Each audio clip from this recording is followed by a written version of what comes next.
Herkese merhaba, kanalıma hoş geldiniz. Bu videomda sizlere raf ipten hazırladığım 3 renkli çok güzel bir çanta tarifi paylaşacağım. Şöyle bakın, sap detayını da ekrana sığdırmaya çalışıyorum. Küçük bir çanta değil, orta boydan bir tık daha büyük bir çanta oldu. Gerçekten çok kolay bir yapım var. Bütün yapım aşamasında video içerisinde sizlerle adım adım detaylı olarak paylaştım. Bakın şöyle kalıp gibi ayakta duran da bir çanta. Toplamda 300 gram iplik kullandım. Yani her renkten bir yumak alsanız yeterli oluyor. Bu çantayı da böyle deri aksesuarlarla süsledim. Gerçekten çok orijinal oldu. Sanki mağazadan satın alınmış gibi. Şimdi detayları gösterdiğimde siz de fark edeceksiniz. Bakın deri bir taban kullandık. Yine deri çok güzel bir, bakın burada sapımız var. Tabana uyumlu olarak. Şimdi güzel de bir fermuar kullandık. Bakın içini açtığım zaman montajı da hiç zor değil. Çok kolay bir monte işlemi var. Bunu da sizlerle video içerisinde paylaşıyorum. Şöyle çantamızı açtığımız zaman iç kısmına bakar mısınız? Şöyle göstermek istiyorum. Çok çok orijinal. Biliyorsunuz ünlü markalarda genelde bu tarz hasır çantalarda çok fazla astar kullanılmıyor. Ben de çok yazlık çantalara astarı yakıştırmıyorum. Ama tabii tercihe bağlı olarak sizler isterseniz astar da dikebilirsiniz. Ama bakın tertemiz bir görüntüsü var. İçerisi gerçekten çok güzel görünüyor. Oldukça da derin bir çanta. Bu haliyle inanılmaz şık ve güzel bir parça oldu. Şöyle bakın göstermek istiyorum detaylı olarak. Sapıyla, tabanıyla, fermuarıyla harika bir görüntüsü oldu. Renkler de çok güzel oldu. Tabii sizler daha farklı renklerde tercih edebilirsiniz. Tamamen zevkinize kalmış. Video içerisinde bütün detayları sizlerle adım adım paylaşıyorum. Ne kadar ip kullandığımı, bütün ölçüleri, detayları videoda bulabilirsiniz. Tarifimize geçmeden önce de sizlerden küçük de bir ricada bulunmak istiyorum. Kanalımıza ücretsiz abone olabilir, videoyu beğenir ve yorumlarınızı eksik etmezseniz gerçekten çok mutlu olurum. Tarifimize geçelim. Çantam için kullanmış olduğum bütün malzemelerimi Aksa Örgü Butik'ten satın aldım. İletişim bilgilerini sizin için de videonun açıklama kısmına ekliyor olacağım. Bu çalışma için böyle dikdörtgen hazır deri bir taban kullanacağım. Sizler bu çalışmayı istediğiniz tabanlara uygulayabilirsiniz. Yuvarlak, oval tabanlarda kullanabilirsiniz ya da kendiniz yine kendi ipili örgü tabanlarda yapabilirsiniz. Şimdi burada kullanacağım tabanımın ölçüsü 24 santime uzun kenarı, kısa kenarı da yaklaşık 11,5-12 santim.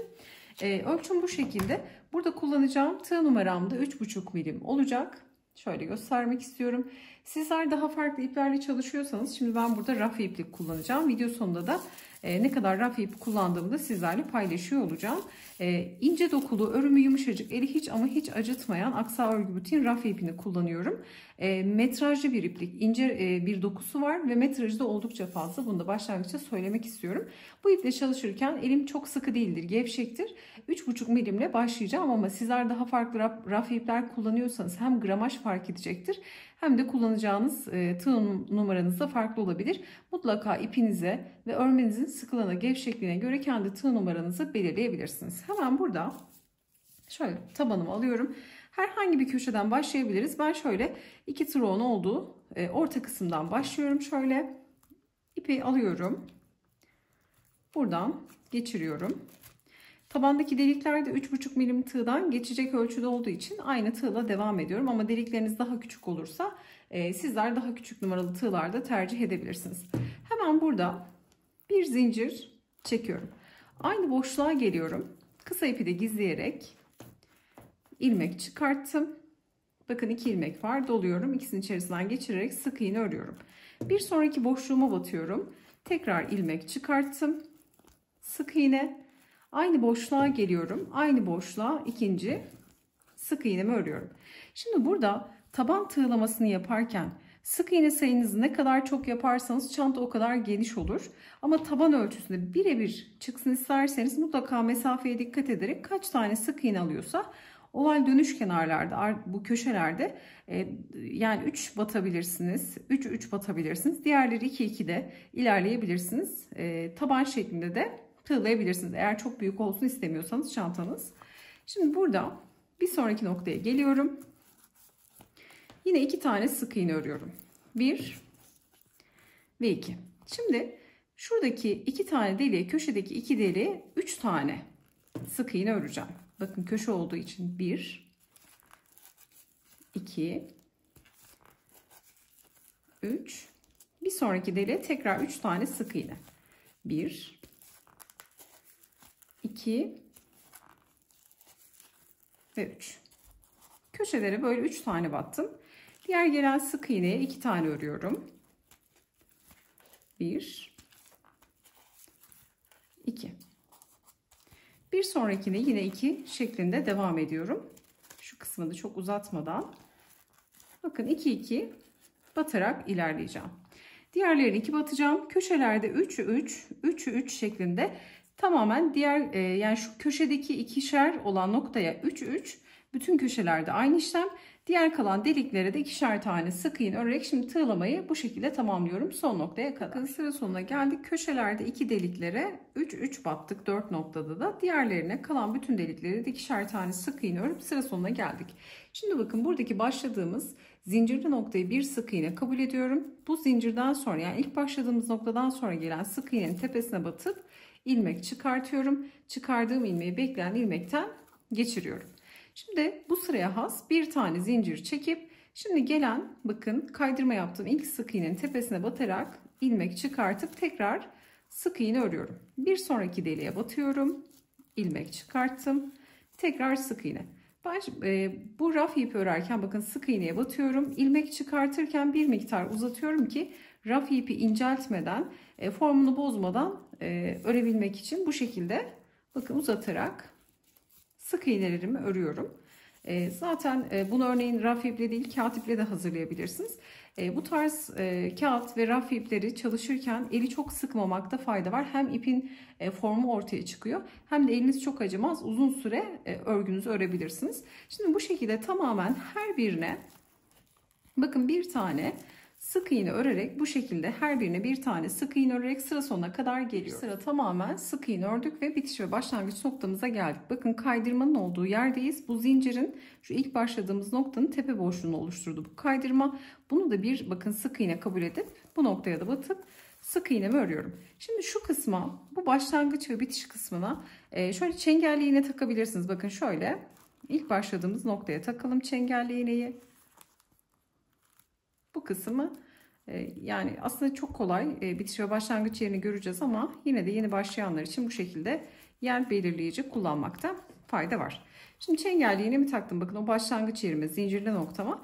Şimdi artık spiral şekilde örerek devam edeceğiz. Burada kaydırmaya da sık iğne ördükten sonra bundan sonra tamamen spiral ilerleyecek. Yani döne döne döne hiç bitiş ve başlangıç noktasında kaydırma, gizleme, birleştirme yapmadan tamamen döne döne hep aynı modeli tekrar ederek ilerlemiş olacağız.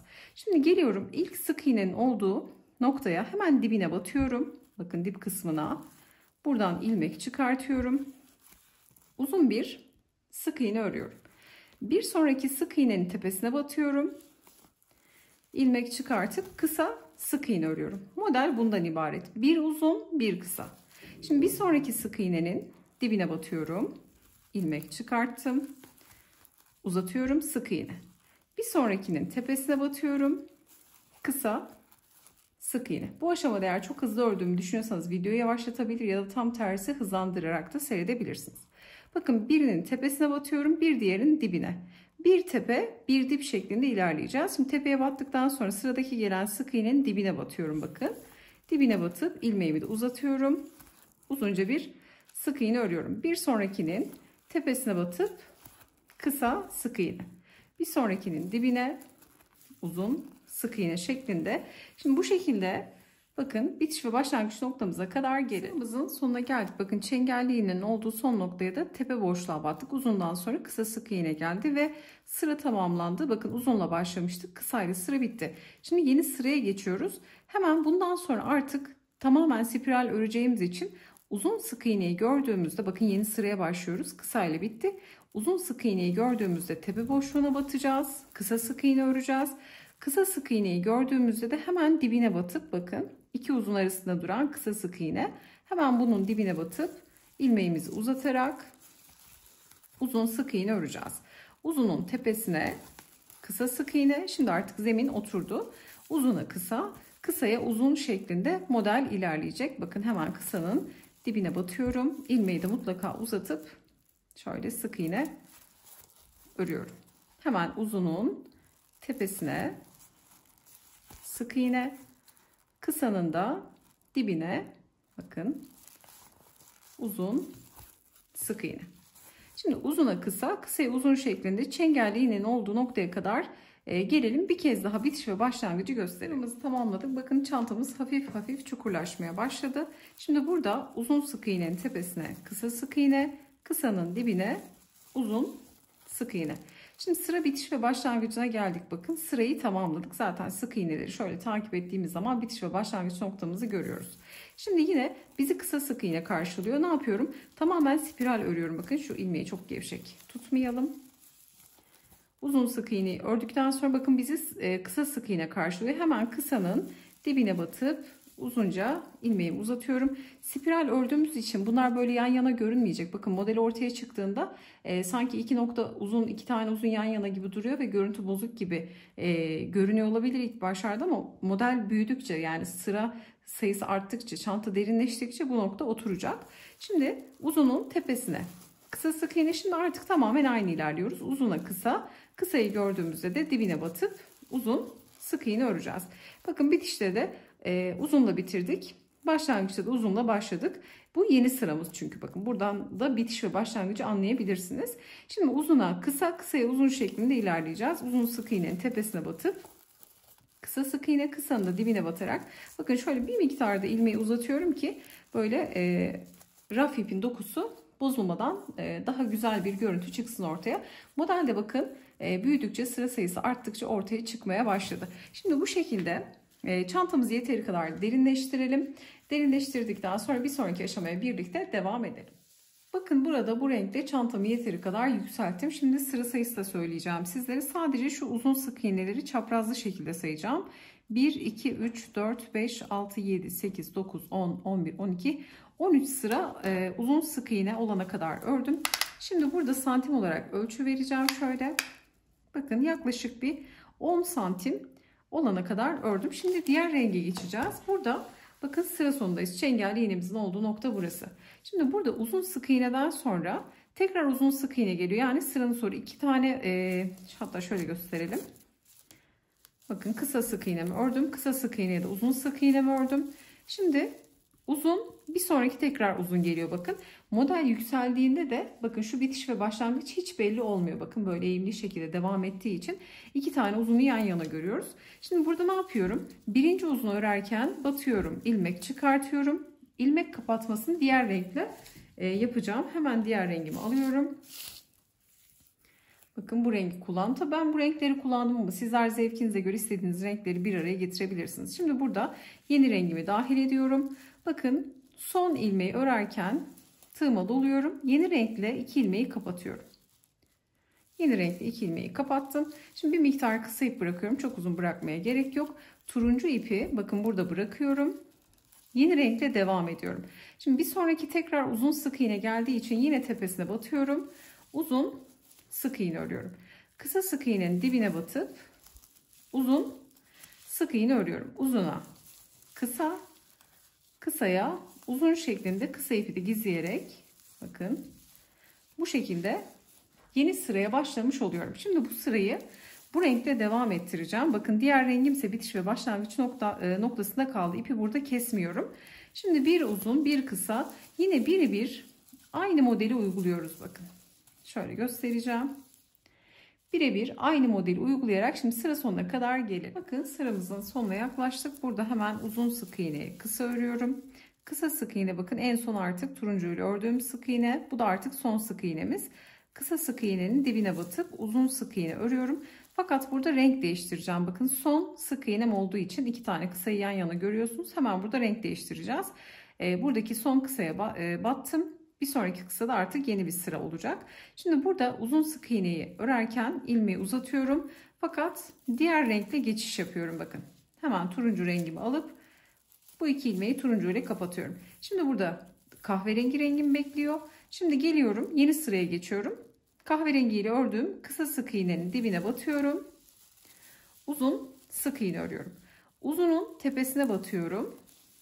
Kısa sık iğne örüyorum. Kısanın dibine uzun sık iğne, uzunun tepesine kısa sık iğne.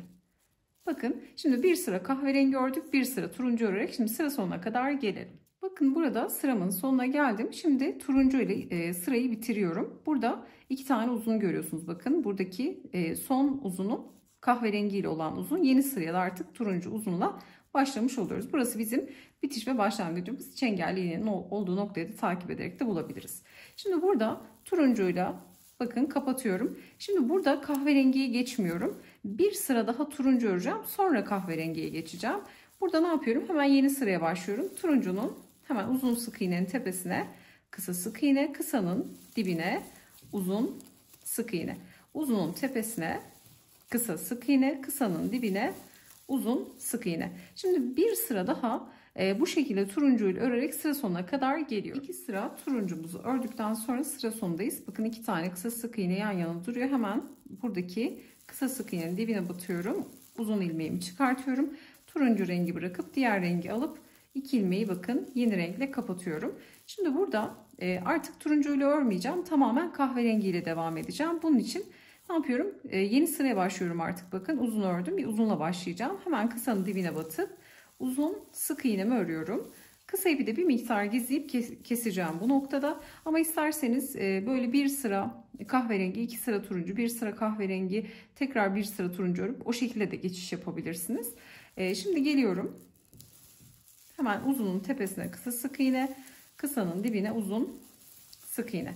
Şimdi burada kahverengi ile sıramı tamamlıyorum. Sıra sonuna yaklaştım bakın. Şimdi burada 2 tane uzun görüyorsunuz. Burada hemen uzunun tepesine kısa sık iğne. Artık buradaki turuncu rengimle bir işim kalmadı.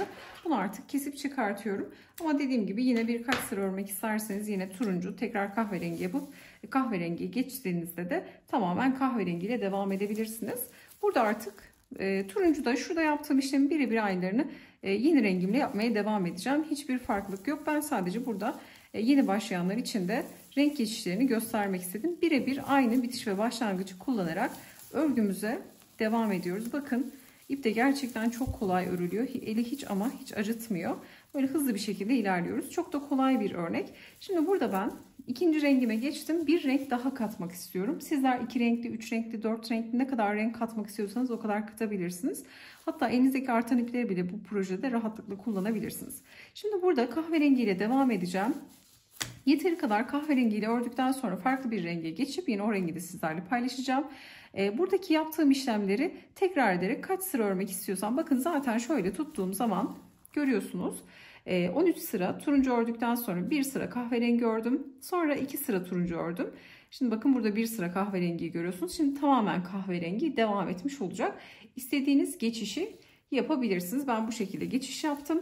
Şimdi kahverengi, sonra diğer rengi de burada yapmış olduğum gibi dahil ederek çantamızı yeteri kadar derin hale getirmiş oluyoruz. Tabii ki buradaki çantanın boyutu da çok önemli. Örneğin daha küçük bir taban kullanıyorsunuz. Benimle aynı sayılarda yapmazsınız. Sizler ipinize göre tahmini böyle santimleyerek kaç renkte kaç santim ulaşacağınızı ölçerek devam edebilirsiniz. İstediğiniz derinliğe kadar da çantanızı hazırlayabilirsiniz. Şimdi tarif etmiş olduğum gibi çantamı yeteri kadar derin hale getirip 3. rengimi de dahil edeceğim ve bir sonraki aşamaya birlikte devam ediyor olacağız. Burada bakın 3. rengimi de dahil ettim. Burada yaptığım işlemi burada da tekrar ettim. Kahverengiyi bakın 12 sıra ördüm. Diğer rengi de 12 sıra ördüm. Sadece şu tabandaki rengimizi 13 sıra örerek tamamlamış oldum. Şimdi burada santim olarak ölçü vereceğim. Çantamızın boyu kaç santim oldu? Hemen şöyle söyleyelim.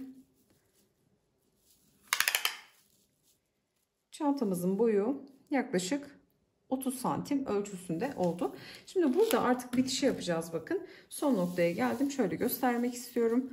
Burada kısa sık iğneyi ördükten sonra son sık iğnemiz bakın burasıydı. Kısanın dibine batıp uzun sık iğnemi örüyorum. Bir sonraki sıra yeni sıranın başlangıcı da kısa sık iğne. Kısa uzun şekli bitti. Şimdi geliyorum. Buradaki sıradaki sık iğnenin tepesine batıyorum. İlmek çıkarıp kaydırmamı yapıyorum. Bir sonraki sık iğneye batıyorum. İlmek çıkartıp tekrar bir kaydırma yapıyorum. Bu şekilde şimdi ağız kısmında bir sıra kaydırma yapacağım. Bakın her birinin tepesine batıyorum. İlmek çıkarıp kaydırma yapıyorum. Şimdi bu şekilde kaydırma yapıp sıra sonuna kadar gelelim. Hemen bitişi gösterelim. Burada bakın sıramızın sonuna geldik. Buradaki son uzun sık iğnenin de tepesine batıp kaydırma yapıyorum. Şu ilk başladığım kaydırma noktasına da batıyorum. ilmek çıkarıp bir kez daha kaydırma yaptıktan sonra ipimi şöyle bir miktar uzatıp kesiyorum. Kestikten sonra hemen şöyle bakın ipi içeri alıyorum batış yaptığım noktadan ve hemen bunu şöyle aralardan geçirerek örgü modelinde bozmadan ipi içeride gizlemiş olacağım. Şöyle bakın. Şimdi bu çantamıza buharlı ütüyle de ütüleme yapacağım. Sonra diğer aksesuarlarını yerleştirmeye geçeceğiz. İç kısmından güzelce buharlı ütüyle ütüleyeceğim. Bakın renkler çok güzel oldu. Ama sizler dediğim gibi istediğiniz renkleri de kullanabilirsiniz. Hemen şimdi buharlı ütüyle iç kısımdan şöyle güzelce buharlı ütü vereceğim. Ütü ipi bozmuyor. Rahatlıkla ütüleme yapabilirsiniz. Bakın çantamı buharlı ütüyle güzelce ütüledim. Şöyle etraflıca göstermek istiyorum. Gerçekten çok muntazam, güzel bir çalışma oluyor bakın. İç kısmından buharlı ütüyle her tarafını ütüledim. Şimdi çantamıza aksesuarlarını yerleştireceğiz. Bu çanta için isterseniz astarlama yapabilirsiniz. Astarın ağzına fermuar dikebilir, çıt çıt yapabilirsiniz, deri kapatmalar yapabilirsiniz. Tamamen zevkinize kalmış. Ben bir kez bu çantada böyle fermuar kullanacağım. Bakın şöyle yan kenarlarında delikler var. Bunları şöyle içine yerleştirdiğimde fermuarı deliklerden kaydırmalar yaparak çantamıza monte edeceğiz. Bu da güzel bir görüntü verecek. Sanki böyle içeride çok orijinal bir dikişmiş gibi duracak. Şimdi kullandığım fermuarın ölçüsünü de söylemek istiyorum. Tabanla birebir aynı tonlarda kullanıyorum. Bakın aksesuarları da. Bir de şöyle tek bir sapım var. Bu sapları da bu aksesuarları da yine Aksa Örgü Butik'te rahatlıkla bulabilirsiniz. Farklı renklerini de bulabilirsiniz. Şöyle güzel de bir tek sap kullanacağım. Tek sap işimi görecek. Şimdi buradaki kullandığım fermuarın şu deri kısmını ölçtüğümde ölçüsü yaklaşık 30 santim. Eni de 7 santim ölçüsünde. Şimdi fermuarı yerleştireceğim. Yine raf ipi kullanıyorum. Burada şu deliklerden geçecek ölçüde bir tığ kullanmam gerekiyor. Bakın rahatlıkla ipi çıkartabileceğim. Hatta şöyle 2,20 kullanacağım. Bakın 2,20 milim tığ kullanacağım ki deliklerden rahatlıkla geçebileyim. Bir de bu tarz çalışmaları yaparken mutlaka deliklerden öncelikle şöyle başlangıçta bütün deliklerden bakın tığınızla geçerseniz delikleri bir miktar büyük hale getirirseniz ipi rahatlıkla geçirirsiniz. Şöyle birkaç tane geçirmek istiyorum bakın. Rahat batalım diye. Şöyle çünkü şu tığın bu tarafı kalın olduğu için sonuna kadar ittiriyorum bakın. Deliği bir miktar daha genişletmiş oluyorum. Şimdi burada fermuarı yerleştirirken çantamı ayarlayacağım. Delikler var zaten. Deliklerden kaydırmalar yaparak birleştirmiş olacağız. Şöyle tutuyorum. Hemen bir zincirle bir ilmek oluşturacağım. Bir miktar da uzun ip bırakıyorum. Bunu sonradan gizleriz. İlmeğimi oluşturdum. Hemen şu tabii ayarlamam gerekiyor. Bakın bunu mutlaka sizler ayarlayın. Ben sizlere gösterebilmek için hemen bu şekilde başlıyorum.